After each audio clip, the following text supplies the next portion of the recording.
Hello viewers, मैं हूं विजय और आप देख रहे हैं बैंको करियर एकेडमी के यूट्यूब चैनल को। आप सभी लोगों का इस डिजिटल प्लेटफॉर्म पर स्वागत है। आज अपन संडे टाइम्स के एक महत्वपूर्ण एडिटोरियल की चर्चा करने जा रहे हैं। तो इस एडिटोरियल के सेशन में आपको क्या क्या मिलने वाला है, थोड़ा सा ओवरव्यू देख लेते हैं अपन आगे जाने से पहले। तो संडे टाइम्स के एडिटोरियल में आपको रीडिंग कम्प्रीहेंसिव मिलेगा। यहाँ पे एडिटोरियल की जो है वो अपन रीडिंग करेंगे, यहाँ पे पहला पॉइंट। इसके अलावा आज इससे जुड़े हुए वोकेब देखेंगे। एग्ज़ाम ओरिएंटेड ग्रामर एरर के क्विज सॉल्व करेंगे अपन। इसके अलावा ग्रामर जो है वो कंसेप्ट ऑफ द डे के अंदर टिल, अनटिल, अनलेस, स्टिल और यट, इनमें जो है वो डिफरेंस जो है वो जानने का प्रयास भी अपन आज करेंगे। तो आज के एडिटोरियल की हेडिंग पे चलते हैं अपन। पोल रिफॉर्म्स का मतलब होता है चुनाव जो सुधार है ना, उसको पोल रिफॉर्म्स कहा गया है।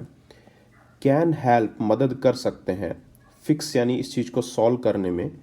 मायोपिया किसको बोलते हैं? जो अपनी अदूरदर्शिता है, यानी अपन दूर की चीज़ों को नहीं देख पा रहे हैं या अपनी संकीर्ण जो सोच है उसके बारे में यहाँ पे बताया गया है। मायोपिया उसी को बोला गया है।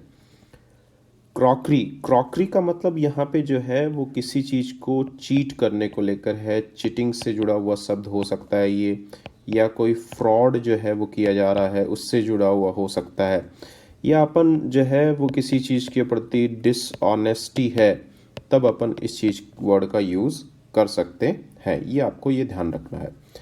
तो यहाँ पे यही बताने का प्रयास जो है लेखक इस एडिटोरियल में करेगा कि किस तरीके से जो चुनावी सुधार प्रक्रिया है वो अपनी मायोपिया जो है, यानी अपन जो है दूर तक जो चीज़ें नहीं देख पा रहे हैं या दूर से जो समस्याएं अपने सामने आने वाली होंगी उनको अपन नहीं देख पाते हैं, या एक डिसऑनेस्टी है उसको किस तरीके से अपन हैंडल कर सकते हैं, उसको यहाँ पे बताया गया है। एंगर का मतलब जो गुस्सा यहाँ पे है। डिस्पेयर को बोलते हैं मायूसी को। यहाँ पे जो मायूसी है उसको यहाँ पे बताया गया है, या निराशा अपन बोल सकते हैं। किसको लेकर? कोविड को लेकर।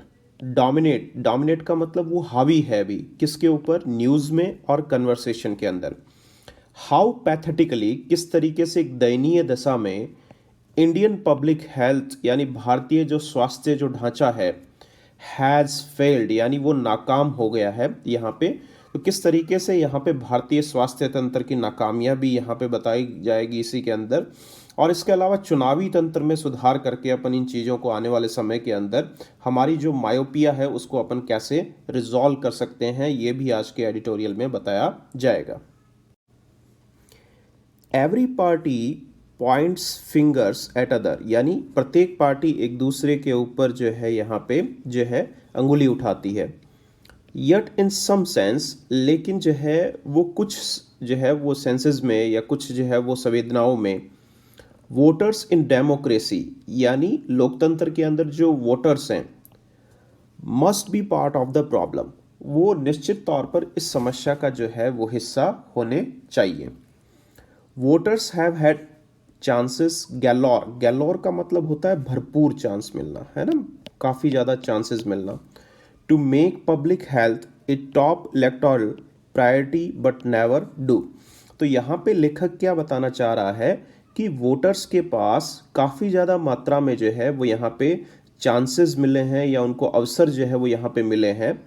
To make public health a top electoral priority, यानी एक चुनावी प्राथमिकता के तौर पर स्वास्थ्य को यहाँ पे दिए जाने की प्राथमिकता जो है वो यहाँ पे वोटर्स को काफ़ी बार मिली है, लेकिन उन्होंने कभी भी जो है वो स्वास्थ्य को लेकर वोटर्स ने भी प्राथमिकता नहीं दी इन चीज़ों को लेकर। इंस्टीड, इसके स्थान पे the focus on short term issues, यानी उन्होंने लघुकालीन मुद्दों के ऊपर ही जो है वो यहाँ पे ध्यान दिया। विद क्विक बेनिफिट, जो तुरंत उनको लाभ देते हैं, जैसे सब्सिडी मिलने वाली है, फ्रीबीज है जो मुफ्त उपहार मिलने वाले हैं, जॉब कोटा है यानी रिजर्वेशन है, तो वो उन्हीं चीज़ों के ऊपर ध्यान देते हैं। दस डेमोक्रेसी इटसेल्फ प्रमोट्स, इसीलिए जो है लोकतंत्र खुद ब खुद जो है वो इन चीज़ों को प्रोत्साहित करता है। कौन सी चीज़ों को? मायोपिया को, जो निकट जो है वो चीज़ों को ही देखती है, अदूरदर्शिता जिसके अंदर है। Prioritising some short term issues, और वो किसको जो है वो यहाँ पे वरीयता देते हैं, लघुकालीन मुद्दों को यहाँ पे वरीयता देते हैं। किन की तुलना में, लॉन्ग टर्म वंस, यानी लॉन्ग टर्म दीर्घकालीन मुद्दों की तुलना में वो लघुकालीन मुद्दों को ही यहाँ पे फोकस करते हैं। Voters know how important long term issues are. अब हालांकि ऐसा नहीं है कि वोटर्स को नहीं पता, वोटर्स जो वोट डालने जाते हैं उनको पता है कि जो है दीर्घकालीन मुद्दे कितने महत्वपूर्ण हैं। नोटेबली, विशेष तौर पर पब्लिक एजुकेशन, जो लोक शिक्षा है, स्वास्थ्य है, पुलिस है, कोर्ट्स है, तो ये सारी चीज़ें यहाँ पे जो है वो वोटर्स को, उनको पता है कि ये चीज़ें जो है आने वाले जो है लॉन्ग टर्म के हिसाब से बेहद महत्वपूर्ण है। लेकिन फिर भी voters and politicians also know that transforming such areas, यानी इस तरीके के क्षेत्रों को बदलने के लिए जो है यहाँ पे विल टेक टाइम, यानी इसमें समय लगेगा। And constantly to be sabotaged. Sabotaged का मतलब जो है वो क्या होता है, किसी चीज को जो है वो यहाँ पे तबाह करना है ना, या खत्म करना, यहाँ पे तबाह करने को बोल सकते हैं या खत्म करने को बोल सकते हैं। By vested interest. Vested interest का मतलब होता है निहित स्वार्थ, यानी वो अपने स्वार्थ के लिए, चाहे वो राजनेता रहे हों चाहे वो वोटर्स रहे हों, दोनों ही अपने स्वार्थ के लिए लगातार इन चीज़ों को क्या कर रहे हैं, तबाह कर रहे हैं, ख़त्म कर रहे हैं। These issues are acknowledged as important but, अब ऐसा नहीं है, ये मुद्दे जो हैं वो स्वीकार जाते हैं, उनको जो है वो अपनाया जाता है, उतने ही महत्वपूर्ण है, ये उनको पता भी है, but not as urgent as short term one. लेकिन जो लघुकालीन मुद्दे हैं उतने महत्वपूर्ण जितने जो है वो इनको नहीं माना जाता है। And so in political contest, और जो है वो पॉलिटिकल कंटेस्ट में जो है राजनीतिक जो है वैचारिक या उनके मुद्दों के अंदर जो है विषय वस्तुओं के अंदर, myopia beats long sightedness hollow. और जो मायोपिया है यहाँ पे अदूरदर्शिता का जो मुद्दा है, यानी अपन दूर की चीज़ों को नहीं देख पाते हैं, वो बीट कर देती है, यानी उनको जो है वो ख़त्म कर देती है। किसको, लॉन्ग साइटेडनेस को, यानी दो दीर्घकाल जो है के लिए अपने जो चीज़ों को सुधारने से संबंधित जो मुद्दे हैं उनको हॉलो का मतलब कंप्लीटली, पूर्णतः जो है वो क्या कर देती है, यहाँ पे बीट कर देती है, तबाह कर देती है। यहाँ पे आयरॉनिकली का मतलब ये विडंबना है। ए ब्रॉड कंसेंसस, यानी एक व्यापक जो है रजामंदी एग्जिस्ट, यानी मौजूद है यहाँ पे एक्रॉस पार्टी, सभी पार्टियों के अंदर, on many of these long term issues, यानी जो अधिकांश जो ये लॉन्ग टर्म इश्यूज हैं उनको लेकर। तो सभी पार्टियों के अंदर लगभग जो है इस चीज को लेकर रजामंदी यहाँ पे है। लेकिन फिर भी पार्टीज जानती है कि elections are won and lost on short term issues, लेकिन वो इस चीज़ से जो है वो भी जो है उनको मालूम है कि भाई जो चुनाव उनको जीते जाने हैं वो शॉर्ट टर्म मुद्दों पर ही जो है वो जीते जाने हैं, इसलिए वो भी उनके ऊपर गौर नहीं फरमाते हैं। This is true of all democracies, और ये सारे लोकतंत्र के लिए सच है। But electoral systems differ from democracy to democracy, लेकिन अलग अलग लोकतंत्र में जो है, जो चुनावी तंत्र है वो अलग अलग यहाँ पे डिफर करता है, यानी अलग अलग होता है। Some are better at getting the short versus long term balance right.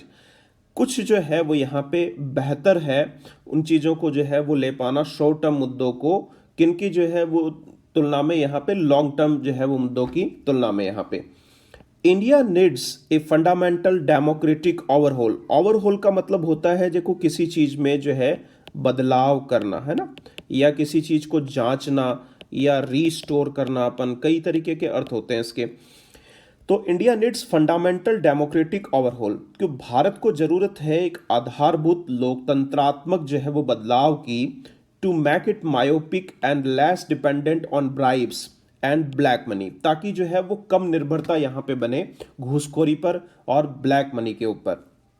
When the first election were held in India in 1950s, जब 1950 के अंदर पहली बार जो है वो चुनाव हुए थे भारत के अंदर, state and central elections were simultaneous का मतलब एक साथ हुए उस दौर के दौरान चुनाव। Every central and state government, प्रत्येक राज्य और केंद्र सरकार जो है, had 5 years to focus on long term issues. उस समय जब पहली बार चुनाव हुए थे तब प्रत्येक राज्य और केंद्र सरकार को 5 वर्ष मिले थे कि भाई आप लॉन्ग टर्म मुद्दों के ऊपर ध्यान दीजिए। हाउएवर किंतु द कॉन्स्टिट्यूशन, लेकिन जो संविधान है, did not provide for fixed term for government, लेकिन सरकार के लिए जो संविधान ने जो है कोई भी जो है निश्चित शर्तें जो है वहां पे उपलब्ध जो है वो नहीं करवाई थी। If any government fell for any reason, यदि कोई भी सरकार किसी भी कारण से गिरती है, मिड टर्म इलेक्शंस यानी मध्यावधि चुनाव जिनको अपन बोलते हैं ना, मध्यावधि चुनाव यानी समय से पहले ही चुनाव हो जाते हैं, वुड बी हेल्ड यानी वो निश्चित तौर पर होंगे। So governments could be toppled in the middle of their term, इसलिए जो सरकारें हैं कुड बी यानी जो है वो उनको जो है वो किया जा सका। टॉपल्ड का मतलब उनको गिरा दिया गया, टॉपल्ड का मतलब यहाँ पे जो है वो गिराना है सरकारों को, है ना। तो उनको जो है वो समय से पहले ही या समय के दौरान ही उन सरकारों को यहाँ पे जो है वो गिराया जा सका। This greatly increase the importance of dirty tricks, bribes and sale of ministership and other lucrative post, और ये चीज़ों ने जो है वो ग्रेटली इंक्रीज्ड, महत्वता बढ़ा दी। किन चीज़ों की महत्वता बढ़ाती? जो गलत तरीके हैं, घूसखोरी है, या फिर मिनिस्टरशिप की जो यहाँ पे बिक्री होती है पोस्ट की, एंड अदर lucrative पोस्ट, और जो अन्य जो है वो यहाँ पे आकर्षक जो पोस्ट है उनकी जो बिक्री होती है। Majorities no longer had to be won in elections, और जो बहुतायतता है या बहुमत जो है वो यहाँ पे चुनाव जो है वो नहीं जीता ज़्यादा लंबे समय के लिए। The could be manipulated through, उनको जो है वो यहाँ पे जो है वो मैनिपुलेट किया जा सका या बदला जा सका विभिन्न तरीके के जो है डर्टीएस्ट जो गलत काम है, एंड मोस्ट रेप्रिहेंसिबल पॉलिटिक्स, और जो सबसे ज़्यादा शर्मनाक जो है जो यहाँ पे राजनीति है उसके माध्यम से इन सारी व्यवस्थाओं को यहाँ पे बदला जा सका। तो ये इसी तरीके से धीरे धीरे 1950 के बाद में ये सारी चुनावी व्यवस्थाएं जो हैं वो करप्टेड हो गई, इसमें कई खामियां धीरे धीरे समावेशित हो गई। आगे देखते हैं लेखक क्या बोलना चाह रहा है। Toppling government was not a monopoly of any party. Toppling का मतलब क्या होता है? गिराना, है ना, सरकार गिराना। टॉपलिंग का मतलब होता है सरकार गिराना। तो वो किसी भी जो है वो एक पार्टी का यहाँ पे जो है वो एकाधिकार नहीं था। The first elected government to be dislodged, dislodged का मतलब क्या होता है? हटा देना, है ना। डिसलॉज्ड का मतलब होता है किसी चीज को हटा देना। तो यहाँ पे जो पहली सरकार जो चुनी गई थी वो जो है वो हटाई गई थ्रू स्ट्रीट एजिटेशन, यानी जो है वो सड़क पे जो आंदोलन हुआ उसके माध्यम से, नॉट ब्राइब, ना कि घूसखोरी से। Was the communist government in Kerala 1958, और जो यहाँ पे जो है केरल के अंदर 1958 के अंदर जो कम्युनिस्ट सरकार थी उसके बारे में। बट देन इन 1960s, लेकिन तब जो है 1960 के अंदर ए स्ट्रिंग का मतलब जो है जो कांग्रेस डिफेक्टर्स थे यहाँ पे, जो ये डिफेक्टर्स का मतलब जिन्होंने जो है वो दल बदल करने वाले जो थे यहाँ पे, उन्होंने जो है वो क्या किया, अलग हो गए वो कांग्रेस से, and formed A coalition government, और एक जो है वो गठबंधन वाली। कोएलिशन का मतलब जो है वो यहाँ पे क्या होता है? कोएलिशन शब्द का मतलब होता है किसी चीज का गठबंधन करना, यानी मिली जुली सरकार जिसको अपन बोलते हैं। तो वो कांग्रेस से बगावत करके उन्होंने मिली जुली सरकार जो है वो बनाई with opposition parties right across India. पूरे भारतवर्ष के अंदर उन्होंने इस तरीके की पार्टी वहां पे जो है वो खड़ी की, वहां पे यानी सरकारें खड़ी की वहां पे। द एरा ऑफ डिफेक्शंस, और जो पूरा जो है वो डिफेक्शन का जो हिस्सा था यहाँ पे, जो सरकार को पलट गिराने का जो है जो दौर वहाँ पे चला था, had arrived with A bang, यानी बहुत जो है वो बहुत ज़्यादा शोर शराबे के साथ इसका जो है वो प्रवेश हुआ, एंड नेवर डिसअपियर्ड, और कभी भी ये जो है वो भारतीय लोकतंत्र से ख़त्म नहीं हुआ। मैनी अटेम्प्ट्स, काफ़ी सारे जो है वो प्रयास वर मेड किए गए थे टू बैन डिफेक्शंस को बैन करने के लिए, जो ये दल बदल वाली स्थिति है उसको बैन करने के लिए, थ्रू न्यू लॉज, नए कानूनों के माध्यम से। If less than 1/3 of the members, यानी 1/3 से जो है वो कम सदस्य किसी पार्टी के डिफाई का मतलब जो है वो क्या करना, यहाँ पे किसी चीज का यदि वो दल बदलते हैं या सरकारें पलटते हैं, यहाँ पे द पार्टी विप यानी जो पार्टी की व्यवस्था है उसको, पार्टी की सदस्यता है उसको उसके यदि 1/3 सदस्य से कम सदस्य यहाँ पे जो है डिफाई करते हैं, दिस वॉज कॉल्ड डिफेक्शन। इसको अपन डिफेक्शन यहाँ पे बोलते हैं। डिफेक्शन का मतलब जो यहाँ पे दल बदलने वाली व्यवस्था है उसको यहाँ पे डिफेक्शन कहा जाता है। नॉट ए पार्टी स्प्लिट, ना कि एक पार्टी के विभाजन के तौर पर इसको देखा जाता है। एंड डिफेक्टर, और जो इस तरीके से दल बदल रहा है पार्टी के अंदर, लॉस्ट दियर सीट्स, यदि वो विधानसभा सदस्य है तो वो अपनी जो है वो सीट खो देगा, वहां पे उसकी सदस्यता रद्द कर दी जाएगी। दिस डिस्करेज्ड डिफेक्शन, और इसने डिफेक्शन को हालांकि हतोत्साहित किया, यानी इस नियम के बाद में जो है वो डिफेक्शन के मामले जो है वो कम देखे गए। But new tactics has been devised, लेकिन लोगों ने नए तरीका खोज लिया। फिर नया डिवाइस का मतलब क्या होता है? खोज लेना। यहाँ पे तो नया तरीका खोज लिया, गेट अराउंड दिस, इसके लिए। ए सिटिंग लेजिस्लेटर, यानी जो मौजूदा जो विधानसभा के अंदर जो विधायक है यहाँ पे, कैन बी परsuaded, उसको जो है वो लोभ दिया जाता है, मनाया जा सकता है, टू रिजाइन करने के लिए हिज सीट, अपनी सीट से, इन रिटर्न फॉर मनी, यानी मनी के लिए, and promises of ample funding by election, और उपचुनाव के अंदर काफ़ी ज़्यादा पैसा देने के लिए उसको जो है वो यहाँ पे मनाया जा सकता है। तो अभी क्या करते हैं पॉलिटिकल पार्टियाँ, जो विरोधी पार्टियाँ हैं, वो मौजूदा किसी भी विधायक को मना लेंगी कि भाई आप रिज़ाइन कर दीजिए अपनी जो है वो पोस्ट से, हम आपको जो है वो उपचुनाव के लिए जो है वो आपको काफ़ी फंडिंग देंगे, या और भी लालच वहाँ पे उसको दे दिए जाते हैं। This has already brought down more than one state government. Brought down का मतलब जो है वो गिराना यहाँ पे, है ना। तो इसके माध्यम से जो है वो एक से ज़्यादा राज्यों के अंदर सरकारें जो है वो गिराई जा चुकी हैं। It is a terrible distortions of democracy, और ये एक भयावह जो है वो विरूपण है, या जो है वो एक तबाही है लोकतंत्र की, इसको अपन इस तरीके से समझ सकते हैं। तो ये व्यवस्था जो लालच दे के जो है लोकतंत्र को जो खत्म किया जा रहा है, वो एक तरीके से लोकतंत्र का जो है डिस्टॉर्शन है, तबाही है यहाँ पे, जो एक भयावह स्थिति है यहाँ पे लोकतंत्र की। इन प्रैक्टिस का मतलब व्यवहार में, some election or another is held every few months, यानी अपन देखते हैं कि कुछ चुनाव और अन्य चुनाव एवरी जो है वो कुछ महीनों में जो है वो होते रहते हैं। No sooner does the dust settle on one election than plans begin for the next, यानी किसी जो है जैसे ही किसी एक चुनाव की जो है जैसे सिस्टम जो है वो ठंडा पड़ेगा, वैसे ही जो है वो दूसरे चुनाव की तैयारियां यहाँ पे जो है वो शुरू हो जाती है।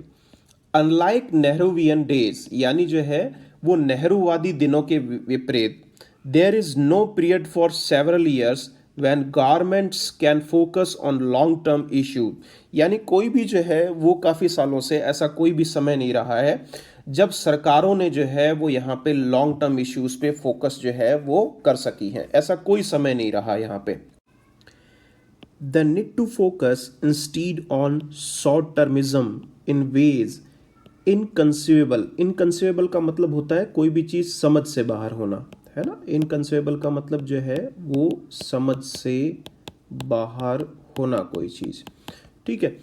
तो द नीड टू फोकस, उनको ध्यान देने की ज़रूरत है शॉर्ट टर्मिज्म यानी लघुकालीन स्थिति के जो है स्थान पे, to those who drew up the constitutions जो है, यानी जिन लोगों ने जो है यहाँ पे संविधान जो है यहाँ पे जिनके द्वारा रूपरेखा तैयार की गई है, उनके द्वारा जिन लोगों के समझ से बाहर जो चीज़ थी, तो उनको यहाँ पे ध्यान देने की आवश्यकता है। It was never the constitutions intent, ये कभी भी जो है वो संविधान का जो है वो इरादा नहीं रहा। इंटेंट का मतलब क्या होता है यहाँ पे? इंटेंट का मतलब इरादा होना। तो ये कभी भी संविधान का इरादा नहीं था to have non stop election, की लगातार एक के बाद चुनाव जो है वो देश में होते चले जा रहे हैं। ये कभी भी संवैधानिक जो है वो इरादा नहीं रहा है। Yet that is currently the case, जो कि अपन जो है फिर भी अपन मौजूदा स्थिति में इस चीज़ को जो है वो देख रहे हैं। What constitutional changes do we need, किस तरीके के संवैधानिक बदलावों की हमें ज़रूरत है।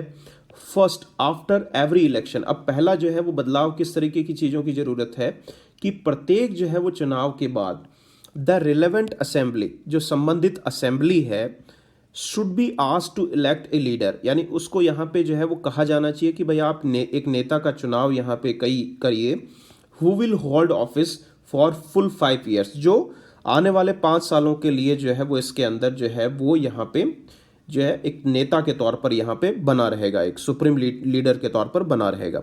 रिगार्डलेस और डिफिकेशन, यह जो है वो चाहे जो है वो सरकारें गिराई जाएं, चाहे उपचुनाव हो, चाहे अन्य कोई भी मुद्दा यहाँ पे हो, उससे उसके ऊपर फर्क नहीं पड़ना चाहिए। It will sometimes mean minority government in office, but that is nothing new. इसका ये यहाँ पे जो है वो मतलब होगा कि जो अल्पमत सरकार है वो जो है वो यहाँ पे जो है वो सत्ता में रहेगी, लेकिन ये कोई नई चीज़ नहीं है, क्योंकि नरसिम्हा राव की सरकार 1991 से लेकर 96 तक अल्पमत थी और वो सरकार उसने जो है चलाई। मनमोहन सिंह की सरकार भी 2004 से 9 के बीच में जो है अल्पमत में थी, लेकिन उन्होंने भी जो है रेन माइनॉरिटी गवर्नमेंट अल्पमत सरकार जो है वो फुल टर्म में 5 साल चलाई थी। तो ये एग्जाम्पल दे के यहाँ पे जो है लेखक बताना चाह रहा है। इसके बाद में आगे इस जो है इस बात को लेखक और क्या स्पष्ट कर रहा है, देखते हैं। If A chief minister is elected by the house for 5 years, यदि कोई भी जो है मुख्यमंत्री 5 साल के लिए जो है उसको यदि चुना जाता है, एंड कैन नॉट बी डिसलॉज्ड, तो उसको जो है वो किसी भी जो है डिफेक्शंस के माध्यम से, डिफेक्शंस का मतलब जो दल बदल की प्रक्रिया है उसके माध्यम से, डिसलॉज्ड का मतलब हटाया नहीं जा सकता, और अदर थ्रेट्स या अन्य जो डर हैं या अन्य जो व्यवस्थाएं हैं उनके माध्यम से, that will greatly improve political stability. और ये यदि ऐसी व्यवस्था यदि रहती है तो ये निश्चित तौर पर जो है राजनीतिक स्थिरता में सुधार जो है वो करेगी, बड़े स्तर पे मॉरलिटी लेके आएगी, नैतिकताएं लेके आएंगी, और जो है सेल ऑफ मिनिस्टरशिप जो है उसके अंदर भी, मामलों के अंदर भी यहाँ पे सुधार देखने को मिलेंगे। If a chief minister dies in office, और जो है यदि जो है मुख्यमंत्री जो है यदि मर जाते हैं, ही शुड बी सक्सीडेड, तो जो है वो किसके द्वारा जो है वहाँ पे प्रतिस्थापित होने चाहिए, by the deputy chief minister, deputy chief minister के द्वारा जो है उनका प्रतिस्थापन। The fixed 5 year term must rain supreme, यानी कहने का मतलब यही है कि जो एक निर्धारित 5 साल का जो कार्यकाल है उसका वहाँ पे शासन जो है वो होना चाहिए।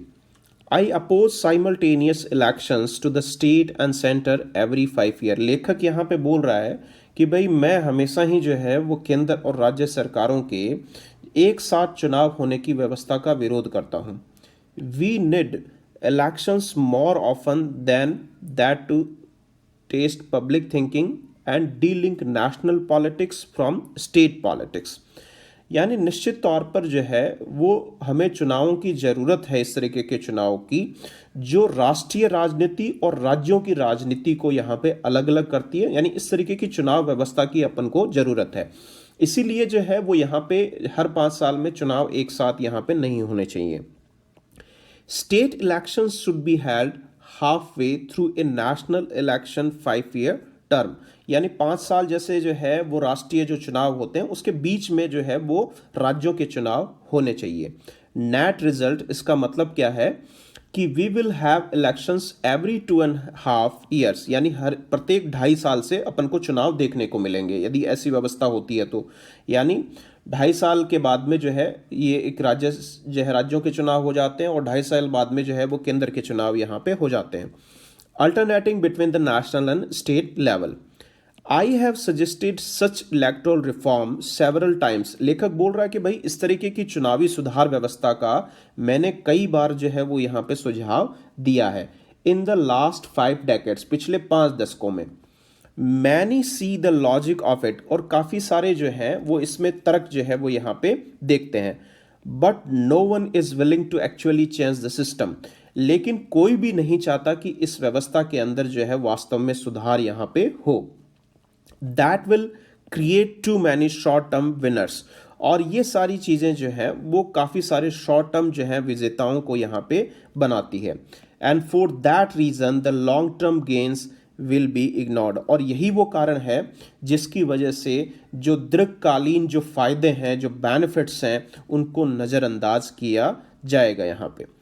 India seems condemned to domination by short termism, और भारत जो है यहाँ पे जो है सीम्स कंडेम्ड, निंदा करते हुए दिखाई पड़ता है टू डोमिनेशन, डोमिनेशन का मतलब जो प्रभुत्वता है यहाँ पे, जो यहाँ पे उसका वर्चस्व है, किसका, शॉर्ट टर्मिज्म, जो लघु व्यवस्था है, लघु अवधि की व्यवस्था है, उसके द्वारा वो डोमिनेट है। Long term issues like public health, अब दीर्घकाल अवधि के मुद्दे कौन से हो गए, जैसे जो है लोगों की शिक्षा हो गई, स्वास्थ्य हो गया, पॉलिसिंग हो गई और कोर्ट्स हो गए, यहाँ पे विल रिमेन सब स्टैंडर्ड। सब स्टैंडर्ड का मतलब वो जो है कम महत्व की चीज़ें यहाँ पे जो है वो रहेंगी यहाँ पे। And resistant to change, resistant का मतलब जो है विरोध होना, है ना, बदलाव का यहाँ पे जो है वो विरोध होना यहाँ पे।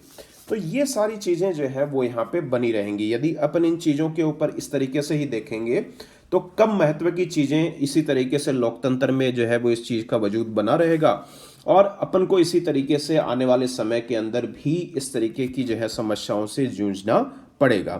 तो लेखक इस आर्टिकल के माध्यम से अपन सब लोगों को यही समझाना चाह रहा है कि हम कहीं ना कहीं सरकारों को जब दोष देते हैं तो हमारे वोटर्स भी हम उतना ही रिस्पॉन्सिबल हैं इन चीज़ों के लिए, क्योंकि हम सिर्फ अपने जो है एक लघुकालीन उद्देश्यों को के लिए या लघुकालीन लालच के लिए हम सरकारें चुन लेते हैं और फिर जो है वो हम पछताते हैं कि स्वास्थ्य व्यवस्थाएं सही नहीं है, शिक्षा व्यवस्थाएं सही नहीं है। तो कहीं ना कहीं हमको अपने जो है नज़रिए के अंदर भी बदलाव यहाँ पे करना पड़ेगा। अब आज की वोकेब पे चलते हैं अपन। देखो, टॉपल शब्द का मतलब जो है वो क्या होता है, टॉपल का मतलब होता है गिर जाना, है ना, सरकार को गिराने से मतलब है यहाँ पे। तो कोलैप्स का मतलब भी उसी से जुड़ा हुआ शब्द है। सैबोटेज का मतलब होता है, जब आप सैबोटेज की बात करते हैं तो इसका सीधा सीधा अर्थ है किसी चीज़ का जो है वो तबाह होना, बर्बाद होना, डैमेज होना।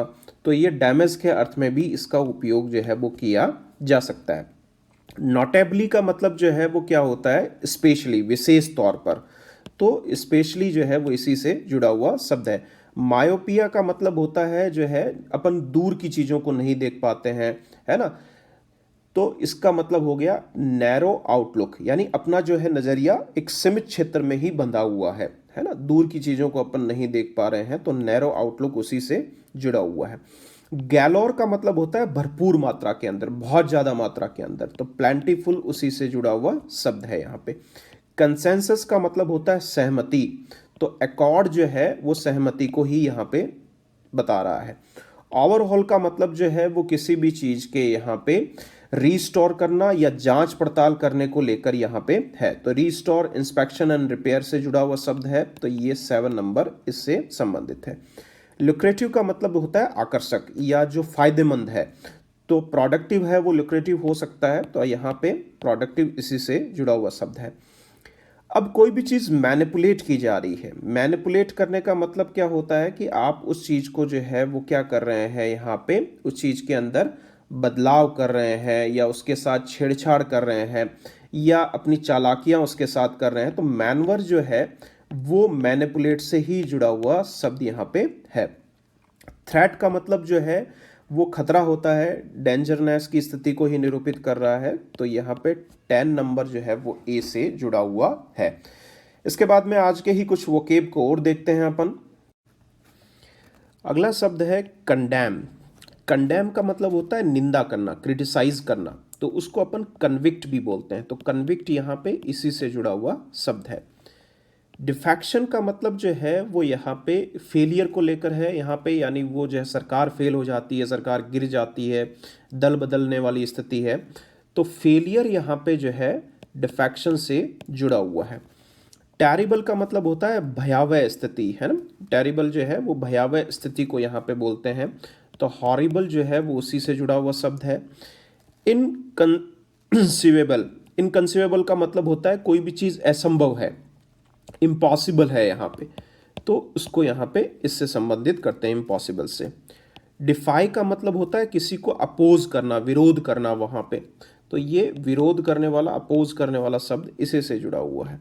एजिटेशन का मतलब होता है डिस्टर्बेंस करना यहाँ पे, है ना, या खिलाफ किसी के खड़े हो जाना, वहाँ पे डिस्टर्बेंस पैदा करना यहाँ पे, तो उसी से जुड़ा हुआ शब्द यहाँ पे ये है। रेप्रीहेंसेबल का मतलब यहाँ पे जो है वो क्या होता है, शर्मनाक होता है। रेप्रीहेंसेबल का मतलब शर्मनाक स्थिति है, तो सेमफुल इसी से जुड़ा हुआ शब्द है। वेस्टेड इंटरेस्ट का मतलब निहित स्वार्थ है यहाँ पे, या स्पेशल इंटरेस्ट अपन बोल सकते हैं किसी व्यक्ति के, तो उससे जुड़ा हुआ है। साइमल्टेनियस का मतलब एक साथ, तो कॉन्करेंट जो है वो इसी से जुड़ा हुआ शब्द है। आयरॉनिकली का मतलब व्यंग्यात्मक तरीके से या विरोधाभास तरीके से, तो पैराडॉक्सिकली जो है वो इसी से जुड़ा हुआ शब्द है। इसके बाद में आज के जो है वो एरर वाले सेक्शन को देखते हैं जो एडिटोरियल से ही जुड़ी हुई है। क्वेश्चन नंबर फर्स्ट को देखते हैं। No sooner does the dust settle on one election when plans begin for the next. देखो इस तरीके की एरर में हमेशा ध्यान रखना, एग्जामिनर कई बार क्या करता है कि नो सूनर के साथ जो पेयर वाला होता है उसको यहाँ पे चेंज कर देता है। तो यहाँ पे वैन नहीं आएगा, नो सूनर के साथ क्या लगाया जाएगा, नो सूनर देन यहाँ पे लगाया जाएगा। ये आपको ध्यान रखना है। यहाँ पे state election should held half way. अब देखो यहाँ पे जो है वो राज्य सरकार के चुनाव यहाँ पे जो है वो आयोजित जो है वो होने चाहिए, ये किसी के द्वारा आयोजन जो है वो किया जाएगा, तो शुड बी हेल्ड होगा यहाँ पे, ये पेसिव स्ट्रक्चर आएगी, ये आपको ध्यान रखना है। तो शुड बी का यूज यहाँ पे किया जाना है। A sitting legislature can be persuaded to resign his seat in return of money. Return of money, return थोड़ी करेगा, वो पैसे के लिए जो है रिजाइन करेगा, तो इन रिटर्न जो है फॉर आएगा यहाँ पे, in return for money. Promises of ample funding in by election, यानी उपचुनावों के अंदर। The era of defections had arrived, तो डिफेक्शंस का जो यहाँ पे दौर था वो यहाँ पे आया बड़े ही धूम धड़ाके के साथ। तो यहाँ पे एट ए बैंग नहीं आएगा, ये एक फिक्स फ्रेज होती है। विद ए बैंग का मतलब बहुत ही जो है वो शोर शराबे के साथ या बहुत ही जो है वो आवाज़ के साथ जो है वो उसका प्रवेश वहाँ पे हुआ, और वो व्यवस्था कभी भी जो है वो भारत के लोकतंत्र से गायब नहीं हुई, नेवर डिसअपियर्ड। तो विद ए बैंग यहाँ पे आएगा। तो ये एरर थी आज की जो अपन ने देखी। अब आज की ग्रामर जो है कंसेप्ट जो है आज क्या होने वाली है उसको अपन देखते हैं। आज की ग्रामर कंसेप्ट टिल और अनटिल से जुड़ी हुई है। टिल और अनटिल जो है दोनों प्रेपोजिशन के तौर पर भी काम किए जा सकते हैं या कंजक्शन के तौर पर भी उपयोग में लाए जा सकते हैं, जब तक इसका अर्थ यहाँ पे हिंदी में होता है। तो यहाँ पे जो है वो क्या बताया गया है कि till is used mostly in formal speech and is based avoid in formal writing nowadays. यानी कहने का मतलब ये है कि आपको ये ध्यान रखना है कि टिल और अनटिल दोनों का अर्थ सेम है, लेकिन टिल का इस्तेमाल वर्तमान में जो है न के बराबर होता है, ये आपको ध्यान रखना है सीधा सीधा, ठीक है ना। And till is not used in the start of sentence, और कभी भी जो है वो इसके माध्यम से सेंटेंस की शुरुआत नहीं होती, ये भी ध्यान रखना है। ये कई बार प्रॉब्लम दी हुई होती है, तो ये भी कई बार जो है वो आपको एग्जाम में पूछ लिया जाता है। Until is used in situation when one event is dependent on another event, और until जो है वो कब इस्तेमाल किया जाता है, जब एक घटना दूसरी घटना पे निर्भर हो। and the speaker wants to emphasize, यानी वो जोर देना चाहता है डिपेंडेंसी या निर्भरता के ऊपर। जैसे अपन देखें कंजक्शन के तौर पर इसका कैसे उपयोग किया जाएगा। the protesters will be on strike until the company pays them their due rights, है ना। जो बकाया जो अधिकार हैं यहाँ पे, जब तक कंपनी उनको जो है वो नहीं देती है तब तक जो है वो यहाँ पे प्रोटेस्टर्स यानी जो विरोध करने वाले हैं वो यहाँ पे स्ट्राइक पे रहेंगे। तो यहाँ पे अनटिल जो है वो किसका काम कर रहा है, कंजक्शन का यहाँ पे काम कर रहा है। She want return to her husband until he applies, तो यहाँ पे भी कंजक्शन का काम कर रहा है। Until we meet again keep asking good questions, we watch the movie till. अब देखो टिल यहाँ पे जो है वो किसका काम कर रहा है, प्रेपोजिशन का काम कर रहा है। The workers will work till the alarm rings, तो यहाँ पे भी ये प्रेपोजिशन का काम कर रहा है। ऊपर सभी सेंटेंसेस के अंदर ये जो है कंजक्शन का काम कर रहा है। तो आपको सीधा सीधा यही समझना है यहाँ पे कि टिल और अनटिल दोनों का अर्थ सेम है। टिल से कभी भी सेंटेंस की शुरुआत नहीं हो सकती, और टिल और अनटिल जो है वो दोनों जो है वो अपन यूज कर सकते हैं, लेकिन अभी वर्तमान के अंदर टिल का यूज कम से कम किया जाता है, और दोनों प्रेपोजिशन और कंजक्शन के तौर पर उपयोग हो सकते हैं। अब आगे वाले जो है वो स्ट्रक्चर पे देखते हैं, जो है वो ग्रामर का जो पहलू है अपना। अगला उपयोग आज अपन देखेंगे स्टिल का। स्टिल जो है वो एडवर्ब की तरह काम करती है। हिंदी में इसका अर्थ होता है अभी भी। ठीक है, तो स्टिल कब काम में लिया जाता है? जब कोई कार्य जो है वो अभी भी जारी है, समथिंग इज कंटिन्यूइंग, है ना। और इसका जो है प्रेजेंट परफेक्ट में जो यूज़ होता है वो यही बताता है कि कार्य अभी जो है वो पूरा नहीं हुआ है, अभी भी वो कार्य जो है वो जारी है। ठीक है, ये आपको यहाँ पे ध्यान रखना है। Still in this context is only used in negative sentence. ये आपको ध्यान रखना है कि यदि कार्य पूरा नहीं हुआ है तो ज़्यादातर उसका ऋणात्मक सेंस में जो है वो अपन उपयोग यहाँ पे करते हैं। ये वाला पॉइंट आपको इम्पॉर्टेंट यहाँ पे है। जैसे I have been waiting for an hour and the bus still has not come. देखो आप देख रहे होंगे कि स्टिल के साथ नोट वाली स्ट्रक्चर आई है। The promise me that report yesterday but the still have not, तो यहाँ पे भी हैव नॉट आया है। सी स्टिल हैज़ नॉट, तो यहाँ पे भी हैज़ नॉट यूज़ किया गया है। तो ये चीज़ आपको ध्यान रखनी है कि इस सेंस में ज़्यादातर इसका नेगेटिव सेंटेंस में उपयोग जो है वो किया जाता है, और जो कार्य अभी भी जो है वो जारी है उसके अर्थ में इसका उपयोग जो है वो होता है। Still comes between the subject यानी the bus the and auxiliary verb. तो यहाँ पे अपन देख रहे हैं, देखो ये जो है वो सी क्या है, यहाँ पे सब्जेक्ट है, और हैज़ नॉट जो है वो यहाँ पे ऑक्सिलरी वर्ब है, और ये स्टिल का यूज़ यहाँ पे किया गया है। तो यहाँ पे बीच में इसका उपयोग किया गया है। इसी तरीके से सेकंड सेंटेंस में देखो द जो है वो सब्जेक्ट है, हैव नॉट ऑक्सिलरी वर्ब है, और स्टिल यहाँ पे इसके बीच में उपयोग जो है वो किया गया है। तो आपको ये चीज़ें यहाँ पे समझनी है। इसके बाद में आगे वाले स्ट्रक्चर पे चलते हैं आज की ग्रामर के। स्टिल से जुड़ी हुई कुछ स्टैंडर्ड एरर है जो कई बार एग्जामिनर जो है वो अपन को देता है, तो वो भी अपन देख लेते हैं यहाँ पे।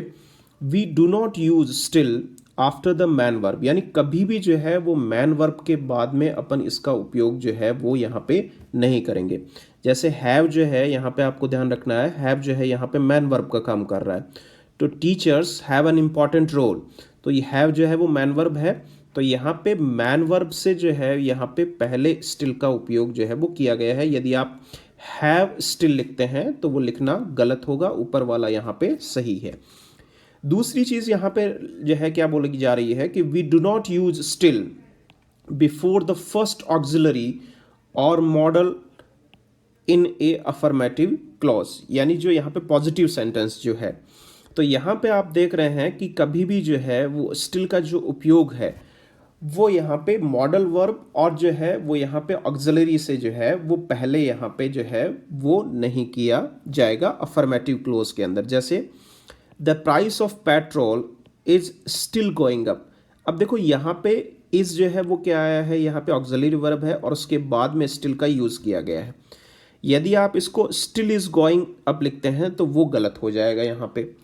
आई कैन स्टिल, अब देखो यहाँ पे कैन जो है वो मॉडल है, उसके बाद में ही यहाँ पे यूज़ किया गया है। यदि आप कैन से पहले स्टिल लिख लेते हैं तो ये गलत हो जाएगा। तो यहाँ पे आपको ये ध्यान रखना है कि यदि पॉजिटिव सेंटेंस में आप उसका उपयोग करते हैं तो कैन के बाद में आएगा, ऑक्सिलरी वर्ब के बाद में जो है स्टिल का उपयोग किया जाएगा। तो ये यहाँ पे आपको ये चीज़ें समझनी है। जैसे अपन सेंटेंसेस में यहाँ पे और देखें तो ही इज़ स्टिल स्टडिंग, तो इसके बाद में देख रहे हैं स्टिल आ रहा है। आर यू स्टिल टीचिंग, तो यहाँ पे जो है वो देखो स्टिल जो है वो किसके बाद में यूज़ किया गया है, यहाँ पे टीचिंग से पहले यूज़ किया गया है। आई एम के बाद में स्टिल का उपयोग हुआ है। तो ये सारी स्ट्रक्चर जो है वो कई बार स्टैंडर्ड के तौर पर आपको पूछ ली जाती है, ये आपको यहाँ पे ध्यान रखना है। यट का उपयोग अपन देखते हैं अब। यट जो है वो एक एडवर्ब के तौर पर जो है वो काम में ली जाती है, जिसका अर्थ होता है अभी तक। यदि आप कंजक्शन के तौर पर ऑल दो या दो के साथ यट का उपयोग कर रहे हैं तो ये भी आपको ध्यान रखना है, ये पेयर यहाँ पे जो है वो कंजक्शन का ये होता है। Yet is used with the present perfect means at any time to now. We use it to emphasize that we expect something to happen soon. Yet in this context only used in negative sentence and questions. तो आपको सबसे important चीज़ यहाँ पे यही समझनी है कि yet जो है वो एडवर्ब के तौर पर जब इस्तेमाल किया जाता है तो इसका अर्थ होता है अभी तक, और इसको नेगेटिव सेंटेंस और क्वेश्चन सेंटेंस के अंदर उपयोग किया जाता है। ये नीचे एग्जाम्पल देके आपको समझाया गया है। Have you finished your homework yet, तो ये प्रश्नवाचक सेंटेंस है, अपन देख रहे हैं। I have not finished it yet, तो इसके बाद में देखो नेगेटिव सेंटेंस में भी वाक्य के अंत में इस्तेमाल किया गया है। ए पूछ रहा है कि where is the Sam, B इसका जवाब दे रहा है कि he has not arrived yet, तो इसमें येट इसके अंत में उपयोग किया गया है। तो येट जब एडवर्ब के तौर पर इस्तेमाल किया जाता है तो इस तरीके से सेंटेंसेस में इसका उपयोग होता है, ये आपको ध्यान रखना है। अब येट का उपयोग कंजक्शन के तौर पर भी किया जाता है, अपन उसकी स्ट्रक्चर भी अब देख लेते हैं। इस भाग के अंदर अपन येट को कंजक्शन के तौर पर यहाँ पे उपयोग करेंगे, जिसका कंजक्शन के तौर पर उपयोग फिर भी और मगर के अर्थ में यहाँ पे इस्तेमाल किया जाता है। The weather was cold yet bright and sunny, हालांकि जो है मौसम जो है वो ठंडा था लेकिन ब्राइट और जो है वो यहाँ पे जो है चमकीला था। हर एडवाइस सीम्स स्ट्रेंज, उसकी जो सलाह थी वो यहाँ पे जो है वो अजीब प्रतीत होती है। Yet I believe she is right, लेकिन फिर भी मैं विश्वास करता हूँ यहाँ पे कि वो जो है वो यहाँ पे जो है वो सही थी। ही 72, वो जो है वो 72 ईयर्स का है यहाँ पे। Yet he still swims, runs and plays football regularly, लेकिन फिर भी जो है वो नियमित तौर पर जो है वो तैरता है, दौड़ता है और फुटबॉल जो है वो खेलता है। तो येट का इस्तेमाल दोनों ही इन सेंटेंसेस के अंदर एक कंजक्शन के तौर पर उपयोग हुआ है, जिसका अर्थ फिर भी या फिर मगर के अर्थ में हिंदी के तौर पर यहाँ पे किया गया है। अभी तक के येट के उपयोग में अपन ने देखा कि येट का इस्तेमाल या तो नेगेटिव सेंटेंसेस में हो रहा है या क्वेश्चन मार्क वाले सेंटेंसेस में येट का उपयोग हो रहा है, लेकिन येट का इस्तेमाल जो है वो अफर्मेटिव यानी पॉजिटिव सेंटेंसेस में भी इसका उपयोग जो है वो हो सकता है। यदि किस कंडीशन में, जब सिचुएशन जो है वो लगातार बनी हुई है, जैसे there is plenty of time yet even though you don't think so, यदि जो है वो हालांकि आप ऐसा सोचते नहीं हैं, लेकिन ये बोल रहा है कि यहाँ पे जो है वो अभी भी जो है वो पर्याप्त समय जो है वो यहाँ पे मौजूद है या बना हुआ है। We have got a lot more work to do yet, अभी भी जो है वो काफ़ी जो है वो कार्य जो है वो यहाँ पे जो है अपन को जो है वो करना बाकी है या अपन को मिलना बाकी है। We have yet to start our innings, यानी अभी भी जो है वो अपन को हमारी इनिंग जो है वो स्टार्ट करनी है यहाँ पे। तो ये सारे स्ट्रक्चर्स अपन जो देखे हैं अपन ने सेंटेंसेस के, यहाँ पे ये यही बता रहे हैं कि किस तरीके से आप येट का उपयोग अफर्मेटिव सेंटेंस यानी पॉजिटिव सेंटेंस के अर्थ में भी इस्तेमाल कर सकते हैं, यदि स्थिति जो है वो लगातार बनी हुई है और आप उसके बारे में जो है वो ऐसी उम्मीद जो है वहाँ पे लगातार बने रहने की नहीं करते हैं। जैसे ऑल्दो और येट वाला मैंने अभी जो है वो आपको कोरिलेशन बताया था, यहाँ पे ये कंजक्शन के तौर पर इस्तेमाल होता है और ऑल्दो के पेयर के तौर पर भी येट का उपयोग जो है वो किया जाता है, ये भी आपको यहाँ पे ध्यान रखना है। आज की अपनी लास्ट ग्रामर कंसेप्ट जो है वो अनलेस से जुड़ी हुई है। अनलेस का अर्थ होता है जब तक नहीं, इफ़ नॉट भी जो है वो इसको अपन बोलते हैं यहाँ पे। तो यहाँ पे इफ़ नॉट को यहाँ पे अनलेस के अर्थ में ही अपन देखते हैं, एक्सेप्ट इफ़ भी जो है वो अपन इसको बोल सकते हैं यहाँ पे, ये आपको यहाँ पे ध्यान रखना है।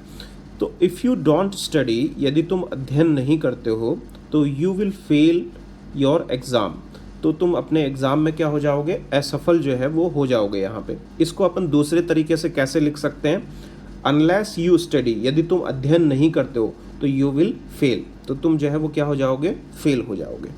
तो कहने का मतलब यहाँ पे यही है कि इफ़ नोट वाले केस को आप किससे रिप्लेस कर सकते हैं, यदि किसी सेंटेंस में आपने इफ़ नोट लिखा है तो उसको आप अनलेस से रिप्लेस कर सकते हैं, उसका जो है वो सेम ही अर्थ वहाँ पे रहने वाला है।